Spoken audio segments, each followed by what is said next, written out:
Ricky Nelson's story is one of early fame, astonishing success, and tragic loss.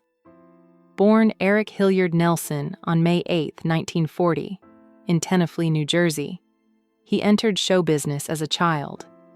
His parents, Ozzie and Harriet Nelson, were already household names, and their radio show, The Adventures of Ozzie and Harriet, later transitioned to television. Ricky grew up under constant public scrutiny, yet he was never simply the kid on TV. His natural charm, talent, and good looks made him a favorite of millions.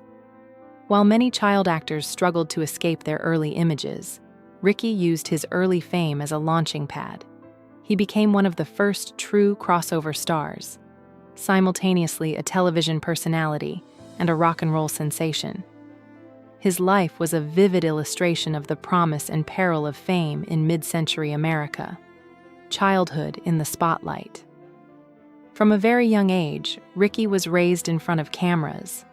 The Nelson family's radio show was a daily presence in American homes, and when it transitioned to television in the 1950s, the family became even more deeply woven into American culture. Ricky was not merely acting, he was living his childhood on screen. This created both opportunity and pressure. His public image was carefully managed by his parents, particularly his mother, Harriet, who insisted on propriety and discipline. As a teen, Ricky had the world at his feet, but he also had limited privacy.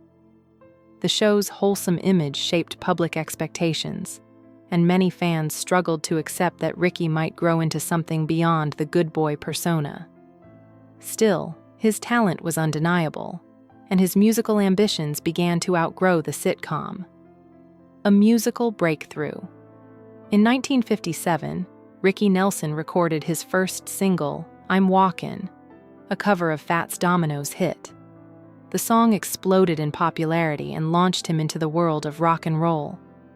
Unlike many teen idols, Ricky's success wasn't fleeting. He followed that debut with a string of hits, including Hello, Mary Lou, Travelin' Man, Poor Little Fool, Lonesome Town, and It's Late.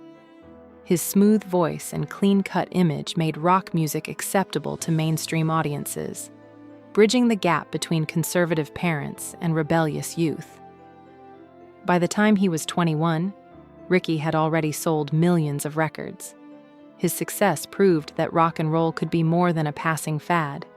It could be a lasting cultural force. Yet even as he rose, he remained haunted by the tension between his family image and his personal artistic identity. The shift toward country rock. As the 1960s progressed, musical tastes shifted dramatically. The British invasion and changing pop culture left many earlier stars behind. Ricky faced a critical decision: adapt to the new trends or forge his own path. Rather than chasing the latest sound, he chose to evolve artistically. He began exploring a more mature country rock style, eventually forming the Stone Canyon Band. This new direction would later influence artists such as the Eagles and the broader country rock movement. While his chart success declined, his artistic integrity grew. In 1972, Ricky released Garden Party, a reflective anthem inspired by a humiliating concert experience at Madison Square Garden. The audience demanded his old hits, rejecting his new material. The song became a comeback hit, and its message, "You can't please everyone, so you must please yourself," captured Ricky's lifelong struggle to balance fame with authenticity. Television and guest appearances. Throughout the 1960s and 1970s, Ricky continued to appear on television in guest roles and made-for-TV movies. He co-starred with Jack Lemmon in The Wackiest Ship in the Army, 1960, which later inspired a TV series, though Ricky did not reprise his role. He made notable appearances on shows like General Electric Theater and Hondo, where he portrayed outlaw Jesse James. He appeared in The Over the Hill Gang, 1969, alongside Walter Brennan and Pat O'Brien. and he continued to guest star in series like The Streets of San Francisco, Owen Marshall, Counselor at Law, Petrocelli, and A Twist in the Tale. One of his most memorable television appearances was on the Hardy Boys/Nancy Drew Mysteries, where he played Tony Eagle and performed several of his hits. Even into the 1980s, he remained active, appearing in TV movies like 3 on a Date and High School USA, 1983. His presence on screen remained magnetic, even as his music evolved. A family and a public marriage. Ricky's personal life was shaped by the same public scrutiny that defined his career.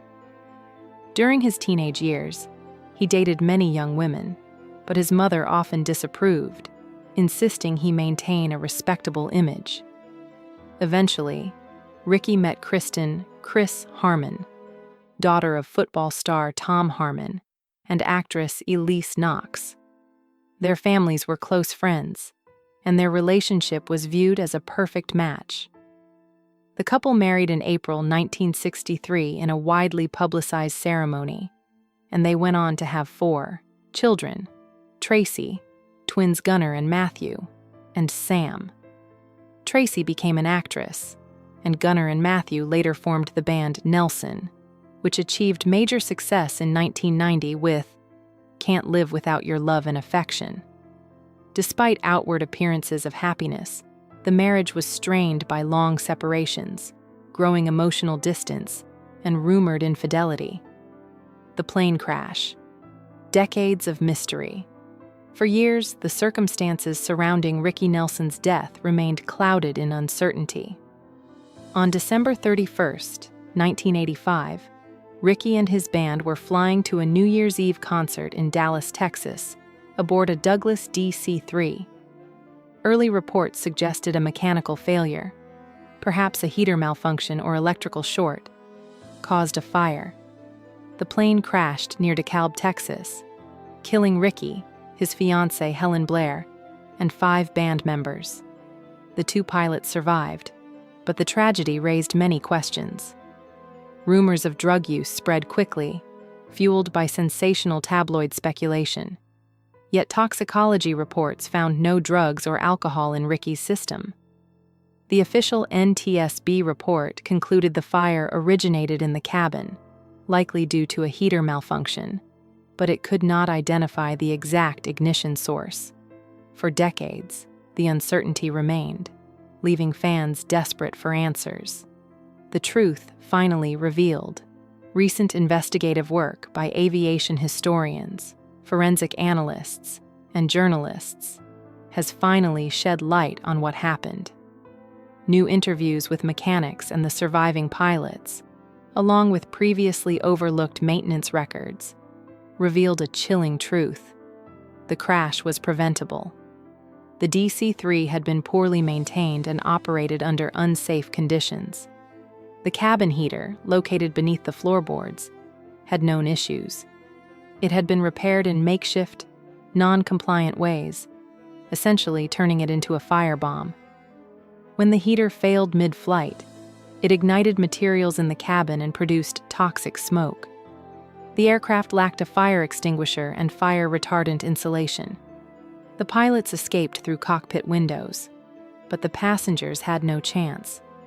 The most disturbing revelation is that those responsible knew the plane was dangerous and allowed it to fly anyway. Ricky Nelson's death was not the result of fate or personal failing. It was the result of negligence. Conclusion: a legacy marred by negligence. Ricky Nelson's life is a story of extraordinary talent and heartbreaking loss. He transformed from a beloved child actor into a pioneering rock and roll star, a respected musician, and a versatile actor.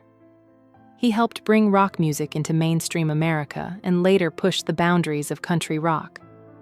His personal life was complicated, and his marriage ended in heartbreak, but he remained devoted to his family and his art. The true tragedy of his death is not only the loss of a cultural icon, but the realization that it was preventable. The new evidence confirms that negligence, not fate, ended his life. This revelation does not bring comfort. It deepens the sorrow. Ricky Nelson's legacy endures, but the circumstances of his death stand as a grim reminder of how human error can destroy even the brightest lives.